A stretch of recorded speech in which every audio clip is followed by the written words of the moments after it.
afternoon and welcome to EyeOnSheridan. I'm Ryan Rossell. And I'm Gabby Mendoza. A Tallahassee student is set to attend a disciplinary hearing into the ongoing misogynistic Facebook scandal. Japan and Jordan attempt to negotiate the release of 2 ISIS hostages, and Winnipeg is under a boil water advisory after water samples test positive for E. coli. But first, Sheridan College is releasing a survey to help the school become more inclusive for our LGBTQ community. Michael Apiakubi has more on that story. I think it's just really boiling down to people respecting and just having basic awareness for the LGBT community. In the next few weeks, Sheridan College will be asking students to take part in the Gender and Sexual Diversity Survey.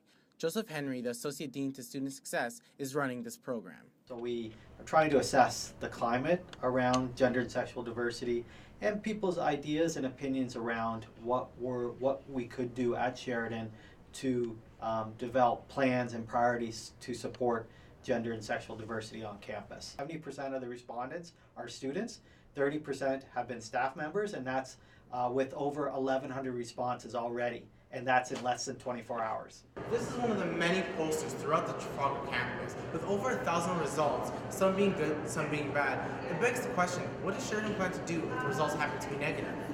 I think what we'd have to do is really take that quite seriously and work with the key parties on campus to address that, whoever they may be, to ensure that we properly respond to that result. This survey is the first of its kind at Sheridan. It's providing a chance for every student to have a voice, especially those of the LGBT community. Students should take the survey with an open mind and be empathetic towards people of the gay community and just put themselves in their shoes. With only a week left, all Sheridan students have to do is go on their emails and take this survey. For EyeOnSheridan, I'm Michael Apiakubi. Today marks the 5th annual Bell Let's Talk Day, a mental health awareness campaign aimed at ending the stigma associated with mental health. In Canada, only 1/3 of people with mental health issues will receive proper treatment, and Bell Let's Talk is looking to change that. In the field and really making a difference for people that are struggling. So the more you do, the more you make Bell pay. So tweet, text, message, re-image. Scott Lightfoot, CTV News. Along with Canadian Olympic champion Clara Hughes, spokespeople for the campaign include TSN host Michael Landsberg and comedian Howie Mandel. Last year, Bell Let's Talk raised $5.5 million through social media. If you want to participate in the campaign, Bell would donate 5 cents for every tweet, text message, or Facebook share with the hashtag #BellLet'sTalk. People are hunting down a man who slashed a pedestrian's fingers during a robbery outside of a Scarborough bank this afternoon. According to the police, the suspect, who was armed with a kitchen knife, approached the 40-year-old victim, attacked him, then proceeded to rob him. It happened at Binbrook Road and Eglinton Avenue around the lunch hour. The suspect fled from the scene. Witnesses are asked to contact police if they have any information. An Oakville woman is charged in a multi-million-dollar fraud case. Renata Dawn Schumacher is accused of scamming investors out of more than $11 million. She's charged with fraudulently obtaining a line of credit from a financial institution and pretending she was the vice president of her ex-husband's company. Highway 403 eastbound at Waterdown Road in Burlington was shut down this morning after a 23-year-old woman was involved in a fatal crash. Police say the woman was ejected from her vehicle after crossing over between the westbound and eastbound lanes at approximately 2 a.m. Investigators say the woman lost control and was then struck by another vehicle. They also say it is unclear if she was wearing her seatbelt at the time or if alcohol or any other substance played a factor. And a female pedestrian was killed in Scarborough this morning after being struck by a car on Birchmount Road just north of Ellesmere Road. Paramedics were called to the scene at 6:15 where bystanders were performing CPR in an effort to revive her. She was pronounced dead on scene. Ontario Provincial Police have released names of the victims of a car accident early Tuesday morning on Highway 6 near Hamilton. Police say 18-year-old Nolan Harding crossed the center line and collided with an SUV driven by 53-year-old Walter Chamberlain. Harding was pronounced dead in hospital while Chamberlain died at the scene. 2 other men were taken to the hospital with minor injuries. The 3rd Toronto murder of the year happened in Lawrence Heights late last night. 30-year-old Donovan Anthony Lodge was shot in the head and pronounced dead at the scene. Toronto police say they responded to the shooting call on Flemington Road, northwest of Lawrence Avenue, West and Allen Road at around 9 p.m. 45-year-old Jeremy Nathaniel Gregg is scheduled to appear in a Toronto courtroom today on charges of sexual assault. Police allege that between 1992 and 2003, the former Scouts Canada leader became close with 2 children and abused them on multiple occasions. Investigators say that due to his Scouts' involvement, there may be more victims. A handful of Toronto food courts have been granted conditional passes from Toronto public health inspectors. Subway and Booster Juice at Yorkdale Mall and Drugstory's Famous Deli at the North York City Centre are 3 of the locations flagged during the Dine Safe program. Subway failed to keep food below temperature limit, while Booster Juice neglected to properly clean its equipment. Drugstory's had 11 violations, including improper hand washing. And here at Sheridan, there's a big push to meet a zero-waste target by 2020. Chris Dobigan is live at Trafalgar campus with a look at how we're doing so far. Thanks, Ryan. Zero waste bins are hard to miss when looking for a spot to turf your trash. And students are in full support of this green initiative. It's a good idea. It's something that really should just be widespread, not even just at college, but everywhere. I like how it has like the pictures of what like goes in each bin, because it's easier to just like know where to put it. Properly sorting trash is just scratching the surface. While Sheridan's zero waste plan to reduce landfill levels is not even 2 years old, there has only been some success so far. The goals originally set by the initiative, like a waste reduction rate of 75% by 2015 and the elimination of all dumpsters from campuses, like this one, by 2016, are being reevaluated. Office of Sustainability Coordinator Wai-Chu Cheng says the college is stepping up their efforts, starting with the recycling of organics into energy at a London-based site. But that will involve financial analysis, that will involve looking at the technology, looking at the space that is available, and also human resources. So this is one big project that we will be working on this year. Another question revolves around the reassessment of recent Sheridan numbers released by Waste Management Canada. Cheng says it was simply a delay of information from a subcontracting company. So I will be expecting to receive the final, I hope it's the final numbers from Waste Management later this week. With zero waste bins reaching all 4 Sheridan campuses this past December, Sheridan is confident it will help them reach their waste reduction goals in the coming years. That's all for me here at Trafalgar campus. Now back to the newsroom. Thanks, Chris. Now let's head over to Elizabeth with an early look at your weather. Alberta Clipper continues to hit later this evening throughout early morning tomorrow. Relax, people. This is not a major storm, but will cause reduced visibilities and slippery roads. I'll have your full 5-day forecast later. Back to the newsroom. Entertainment. Taylor Swift shakes off alleged nude photo rumors. Snapchat introduces a new handy tool. And Little John will be performing at the Den tonight. Stay tuned. And we're going to be throwing to break. We'll see you after we return. Stay tuned.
Welcome back. Tim Hortons has officially laid off as many as hundreds of staff at its head office in Oakville and at its corporate branches across the country. The specific number of job losses has not been released. The chain said restaurant jobs may be impacted by the layoffs as they aren't restricted to head office. The now former employees have reportedly been warned that they will lose their severance packages if they speak to the media. This comes just 6 weeks after Burger King purchased the Canadian coffee chain. Statistics Canada has revised its 2014 unemployment numbers. According to the revision, the unemployment rate in December went up 0.1%. Also, the number of jobs gained last year dropped by more than 50,000 from 180,000 to 120,000. Technicians in Winnipeg are dealing with the repercussions of positive tests for both E. coli and chloroform. Low-level traces of the bacteria were found in 6 routine tests. Winnipeg Mayor Brian Bowman issued a boil water advisory as precaution. Decided to proactively issue the precautionary boil water advisory for the entire city of Winnipeg. Encouraged to stay away from tap water for the time being and purchase as much bottled water as they possibly can while the advisory remains in effect. Acting Director of Water and Waste Department Jeff Patton said there is conflicting info and it will be up to technicians to sort it out.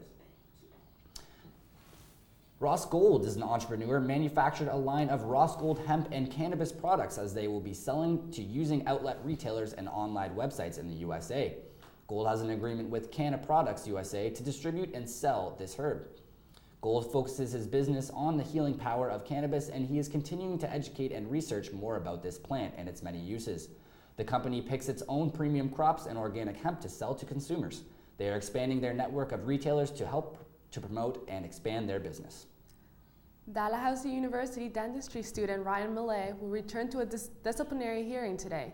The hearings to investigate his role in a misogynistic Facebook page that contains sexually violent content aimed at his classmates.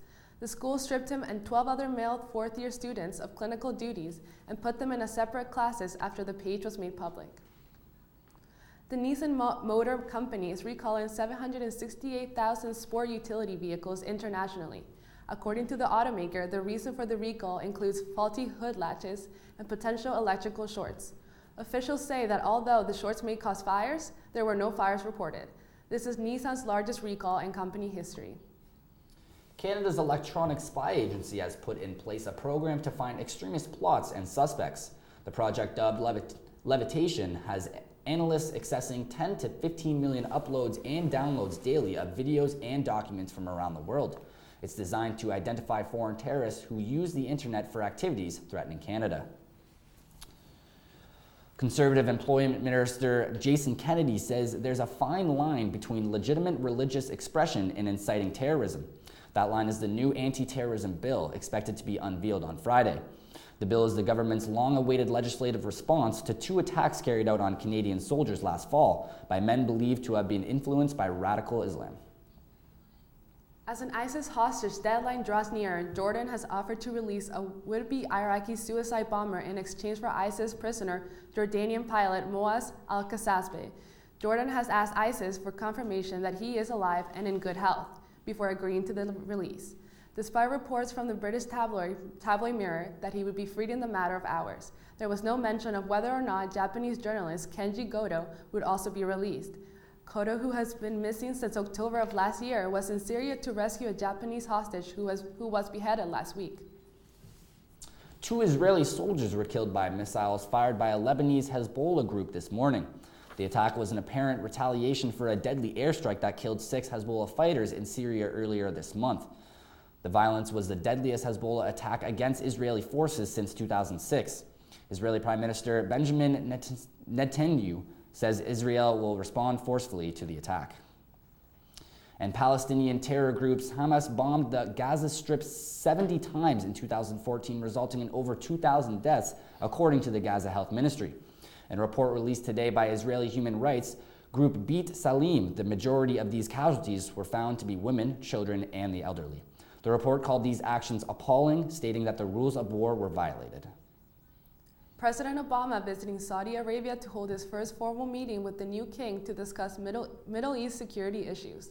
The president arrived in Riyadh with a big delegation. 3 secretaries of states, 4 national security advisors, the heads of the CIA, and the military central command. The visit also allowed the Americans to pay their respects to the family of the recently deceased King Abdullah and meet with the new King Salman. There is emphasis to restore the relationship between the important allies and start over again. Lady Michelle Obama caused controversy because of her decision to forego a headscarf on the visit to Israel. The First Lady stepped off Air Force One without a head covering, sparking outrage on social media. Saudi Arabia has a strict Muslim dress code requiring all women to wear hijab. However, expectations can be made for foreigners in the presence of Muslim royalty. The United States Treasury Secretary has signed a deal that will provide Ukraine with $2 billion. The loans are dependent on Ukraine continuing fiscal and anti-corruption reforms. Ukraine's finance minister says this loan will help his country actively implement these reforms. New information in the slaying of 43 students in the Mexican city of Iguala. Officials have confirmed that the cartel is responsible for the murder of the teacher trainees on September 26. The murder led to massive protests and international concern over security in the region, embarrassing President Nieto's administration. A Brazilian reality TV star who once advocated plastic surgery is now warning others about its risk. Andressa Urach says she recently went into septic shock and was placed on life support after a botched operation to augment her thighs. She became a star in Brazil thanks to silicone implants, anabolic steroids, a nose job, gel and Botox injections. Brazil is the world's plastic surgery capital. We'll have your sports, entertainment, and weather updates after this quick break. Stay tuned for more Eye on Sheridan.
Welcome back. Now to Pierce with your sports news. How did Milos Raonic do at the Australian Open, Pierce? Not so great, Ryan. 8th-seeded Milos Raonic was eliminated from the Australian Open quarterfinals today in straight sets to the top-seeded Novak Djokovic, 7-6, 6-4, 6-2. It was the 5th time that he lost to Djokovic in Grand Slams. Raonic now has a 14-5 record in the Aussie Open, making this his most successful major. Djokovic, the world number 1, will face defending champion Stan Wawrinka in the Aussie Open semifinal. Real Madrid star Cristiano Ronaldo has been handed a 2-game suspension by La Liga disciplinary bosses over his weekend antics in Real's 1-1 draw with Cordoba on Saturday. The World Player of the Year was spotted kicking Cordoba's left back Aidmar in an off-the-ball incident over his frustrations with Aidmar's close defending. Moments earlier, he had thrown a punch at another marker, Jose Crespo, after a tackle at the corner flag which went unpunished by match officials. The Toronto Raptors upped their current win streak to 3 straight in Indianapolis last night. After trailing by 11 early in the second quarter, the Raptors went on a 20-0 run. The Pacers tied it up at 43 before the Raptors went on another break before the intermission with a 50-44 lead. The Pacers got as close as 3 in the second half before the Raptors salted the game away. Toronto set a franchise record with their 30th win in 45 games with the 104-91 decision. The Toronto Maple Leafs are on the road tonight, taking on the New Jersey Devils as they look to snap a 6-game losing streak.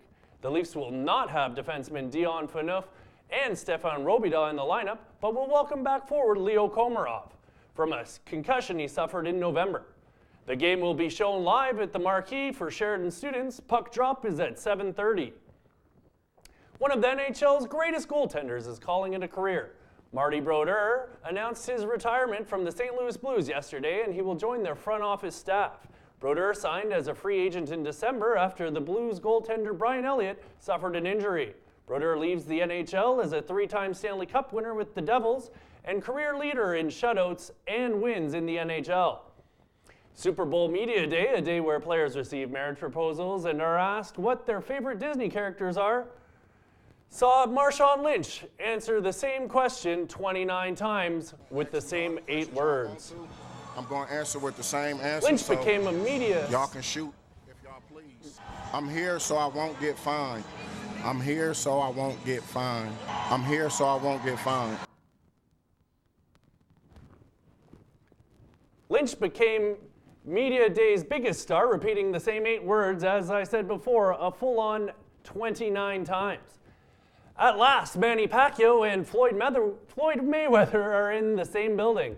Unfortunately for boxing fans, it's not their long-rumored fight. Manny and Floyd were spotted talking to each other at halftime of the Miami Heat game last night, fueling rumors that their anticipated fight is closer to reality. I guess we'll just have to wait and see what transpires next in this saga. Now that Tiger's got his tooth back, will his bite return? Tiger Woods is making his first start of the 2015 golf season at the TPC Scottsdale with his new smile, and he's still explaining how he lost his tooth trying to surprise girlfriend skier Lindsey Vonn at the World Cup race in Italy. That's all for sports. Now over to Fiza with entertainment. Thanks, Pierce. CTV sitcom Spun Out has been suspended indefinitely after one of its stars, Jean-Paul Manu, turned himself into police following voyeurism charges. The allegations came after 2 women in their 20s discovered cameras in the condo they rented from the Gladstone and Queen Street West area. Police say there may be other victims that have rented from Manu and that they should contact police.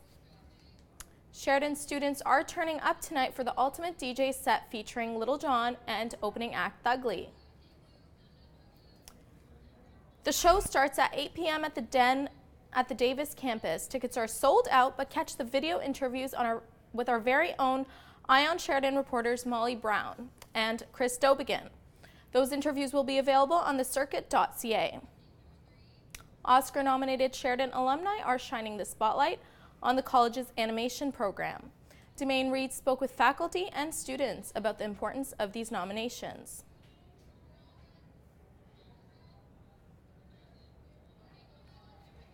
GoDaddy has yanked its Super Bowl and starring an adorable puppy after animal rights activist Helena Yurko launched a petition for its removal. She accuses the company of promoting puppy mills and private breeding. GoDaddy CEO Blake Irving says the ad was meant to be fun and funny, but the petition's more than 42,000 signatures beg to differ. PETA director Colleen O'Brien says the main takeaway from the ad is anyone who sells a dog online is a callous jerk. You may have discovered your Snapchat app looks a little different today. Snapchat Discover is the company's newest venture into the world of arts, entertainment, and journalism. It says the new feature is not social media. It connects users with brands like CNN, ESPN, and Cosmopolitan to share new creative content daily. While users can still send and receive personal snaps from friends, now they have access to multimedia stories. Hackers beware, Taylor Swift is shaking off nude photo rumors after her Twitter account was broken into last night.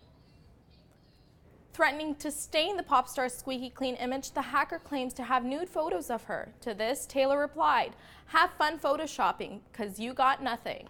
While no photos of the singer have been leaked, private messages from her Twitter inbox were released, including a conversation with Nick Jonas.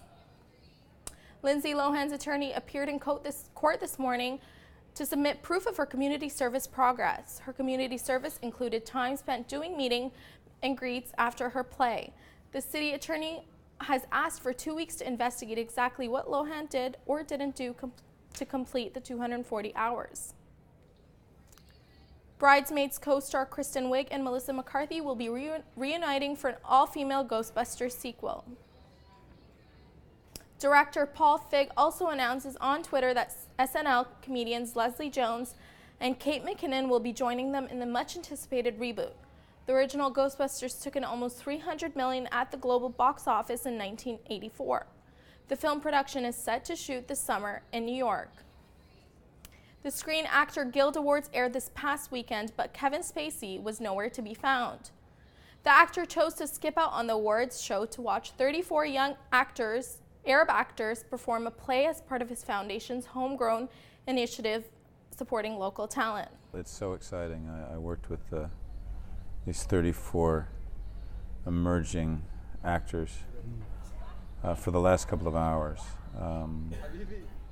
And a lot of them in their roles in this particular piece that we've devised are speaking Arabic, so I've got someone who's telling me what they're saying, although I've read the play. The cast, who are all 25 years old or younger, are from war-torn Middle Eastern countries. For most of them, this was the first time they've left home or have been giving any kind of support for their talents.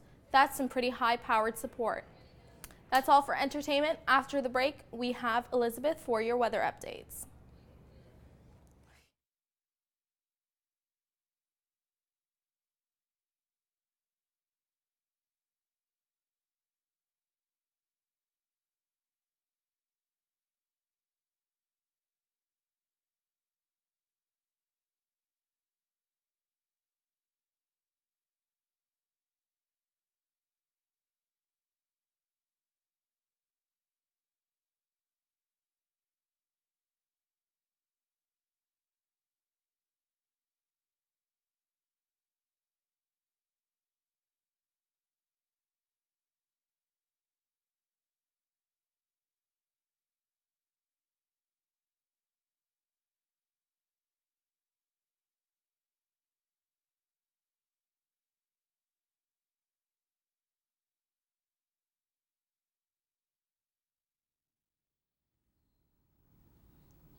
Welcome back to Eye on Sheridan. Let's head outside with Elizabeth with the weather. Thank you, Gabby. As you can see, it's still sunny and cold with a little change in temperature. Currently, we are sitting at a -14, which is better than the -16 we experienced this morning. This is your 5 days forecast. Tomorrow, we are expecting 5 to 10 centimeters of snow ending in the evening. The high will be -1, but will feel like a -5. The low will be -8. Friday is expected a mix of clouds and sun with a high of 8, but it will feel like a -16. And the low will be -14. On Saturday, the sun will return with a 20% chance of flurries. A high of -7, but it will feel like a -3. The low will also be -16. Sunday will be cloudy with 60% chance of scattered flurries and a high of -6 with a low of -9. More clouds with flurries on Monday with a high of 9 and a low of -15. So, what's in store for the rest of January heading into February?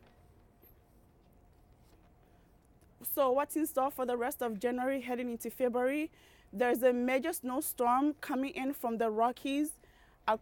Expected to hit on Sunday and Monday with a little snow here and a lot of snow across Atlantic Canada.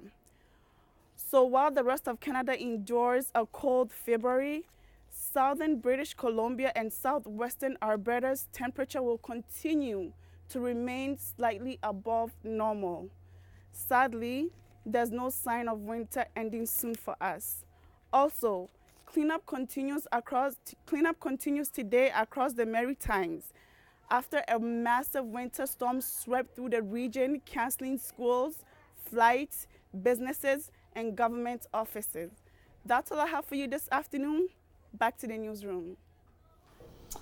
A University of Alberta paleontologist has discovered a new species of dinosaur. The fossil was found 2006 at a Chinese construction site and could be the origin of a mythological Chinese dragon. The skeleton resembles a dragon due to a long neck.